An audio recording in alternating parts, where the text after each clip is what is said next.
અને આપણે સંખ્યામાં છીએ છતાં આપણને ન્યાય મળતો નથી. નમસ્કાર મિત્રો, હું છું મોહિત સોલંકી.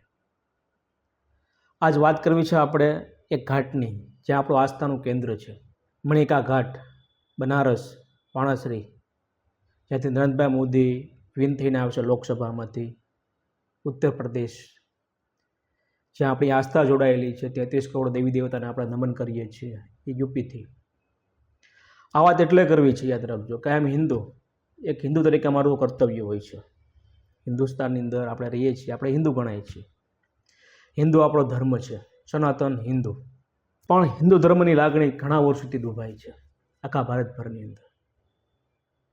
કોઈ હિન્દુ સમાજના, હિન્દુ સંગઠનોનું ધ્યાન કેન્દ્રિત થતું નથી. ખૂબ મોટા મોટા જે સંગઠનો હોય છે એનું પણ ધ્યાન કેન્દ્રિત થતું નથી.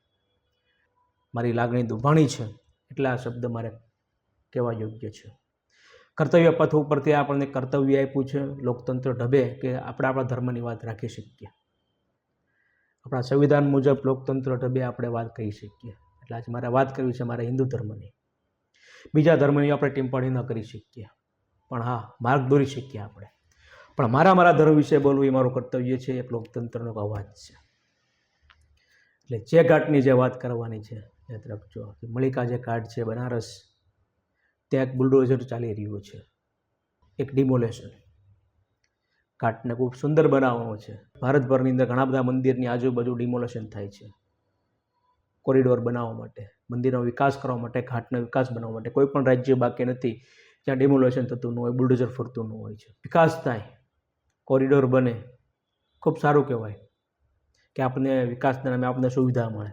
પણ વિકાસના નામ ઉપર, કોરિડોરના નામ ઉપર આપણા દેવી દેવતાની જે મૂર્તિ જે હોય છે, જે ડિમોલેશન આવે છે જે ઘાટ ઉપર, અને જે દેવી દેવતાની જે મૂર્તિ જે હોય છે એની ઉપર બુલડોઝર ફરે છે, મંદિર પાડી દેવામાં આવે છે, અને મંદિરની અંદર જે મૂર્તિ હોય છે ખંડિત થાય છે.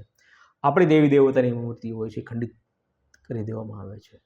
33 કરોડ દેવી દેવતા સાથે આપણા ભારત દેશની લાગણી જોડાયેલી છે. આપણા ભારતની અંદર આપણે 33 કરોડ દેવી દેવતા સાથે આપણે પૂજીએ છીએ. એ મૂર્તિ દેવી દેવતાની જ્યારે ખંડિત કરવામાં આવે છે ત્યારે હિન્દુ સમાજની લાગણી દુભાય છે. હું હિન્દુ છું, મારી લાગણી દુભાય છે.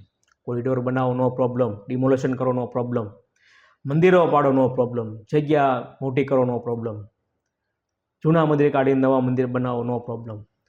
પણ જેની અંદર જે મૂર્તિ હોય છે દેવી દેવતાની, અમારી નાની મોટી બધા ધર્મ સાથે સંકળાયેલી છે, સનાતન ધર્મની સાથે સંકળાયેલી છે, દેવી દેવતાની જે મૂર્તિ હોય એને સન્માન સાથે લેવામાં આવે, વાસ્તે ગાસ્તે લેવામાં આવે અને વાસ્તે ગાસ્તે મૂકવામાં આવે.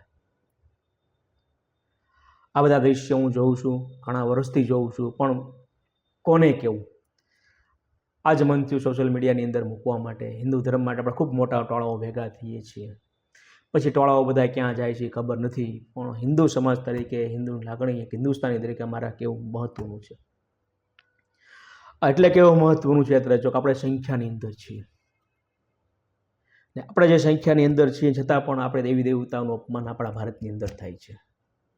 જે બુલડોઝર ફરે છે, હનુમાનજીની મૂર્તિ તૂટી જાય છે, દેવી દેવતાની મૂર્તિ તૂટી જાય છે, શિવ ભગવાનની જે શિવ મંદિરની જે મૂર્તિ હોય તૂટી જાય છે. ઘણા બધા દૃશ્ય ભારતભરની અંદર આપણે કોરિડોરના નામો પર આપણે જોયેલા છે. વિકાસના નામે ઘણા બધા મંદિર, મસ્જિદ, અલગ અલગ ઘણી જગ્યાએ બુલડોઝર થતું હોય છે, આપણે જોતા હોઈએ છીએ. આપણે કોઈ પણ સનાતન ધર્મના મંદિરના ડિમોલેશન આવે, મંદિર તૂટતા હોય ત્યારે એની અંદર જે મૂર્તિ હોય છે એ સન્માનપૂર્વક લેવામાં આવે. આપણા જે ભારતના વડાપ્રધાન જે છે એ બનારસ, વાણાશ્રી, ત્યાંથી દર વખતે ચૂંટાઈને આવે છે લોકસભાની સીટ ઉપરથી. પોતે ગંગા ઘાટ ઉપર પૂજા અર્ચના કરવા જાય, છતાં પણ આ બધી એવી ઘટનાઓ બને છે. તો 200-300 વર્ષ પહેલાંની જે બધી મૂર્તિ હોય છે એને ખંડિત કરી દેવામાં આવે છે. આપણે દરેક હિન્દુ, સનાતન હિન્દુએ જાગવું પડશે, સરકારને ટકોર કરવી પડશે કે બુલડોઝર ફેરવો વિકાસ માટે.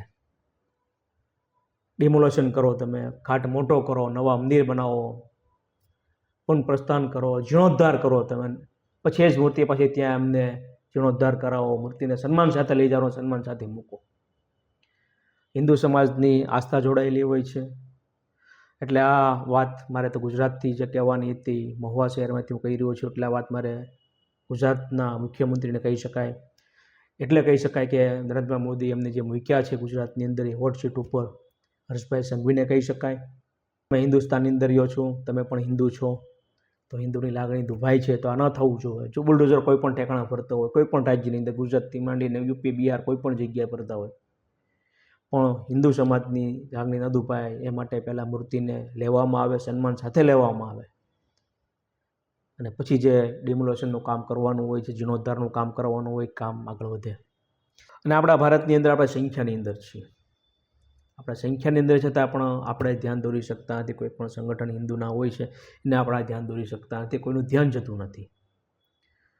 પણ ઘણી બધી જગ્યાએ મેં જોયું છે, અલ્પસંખ્યક સમાજના મંદિરો હોય છે નાના મોટા, એ મૂર્તિને કાંઈક ઈજા થાય છે અને કદાચ ડિમોલેશન કે બુલડોઝર ફરતું હોય છે, અલ્પસંખ્યક લોકો આગળ આવે છે અને સરકારને ટકોર કરે છે, અને સરકાર પણ એનામાં ધ્યાન આપે છે અને એને ન્યાય મળે છે.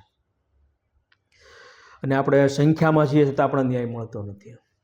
એટલે આપણે જે સંસ્કૃતિનો જે વારસો હોય છે એ આપણે જીવંત રાખવો હોય હિન્દુ સમાજનો, તો આપણે સરકારને ટકોર કરવી પડશે. દરેક સનાતની ધર્મની સાથે કોઈ પણના મંદિર હોય, મસ્જિદ હોય, મંદિર હોય, ગુરુદ્વારા હોય, કોઈ પણ ઠેકાણે આવી રીતના બુલડોઝર ફરતા હોય, પણ જ્યારે પણ ફરે અનલીગલી વિકાસના નામે, કોરિડોર નામે ફરતા હોય, ત્યારે એમની જે મૂર્તિ જે હોય છે દેવી દેવતાની, એ સન્માન સાથે લેવામાં આવે, પૂજા અર્ચના કરવામાં આવે અને પછી પાછી પુનઃ સ્થાપના કરવામાં આવે. આ હિન્દુ તરીકે મારી લાગણી દુભાઈ છે, એટલે ગુજરાતની સરકાર આનો ન્યાય કરે. દરેક હિન્દુઓ જાગો અને દરેક હિન્દુના જે સંગઠનો છે બધા મોટા મોટા જે નીકળી ગયા છે બધા, એના ખાસ ધ્યાન દોરવાની જરૂર છે. આભાર. જય હિન્દ, જય રાષ્ટ્ર.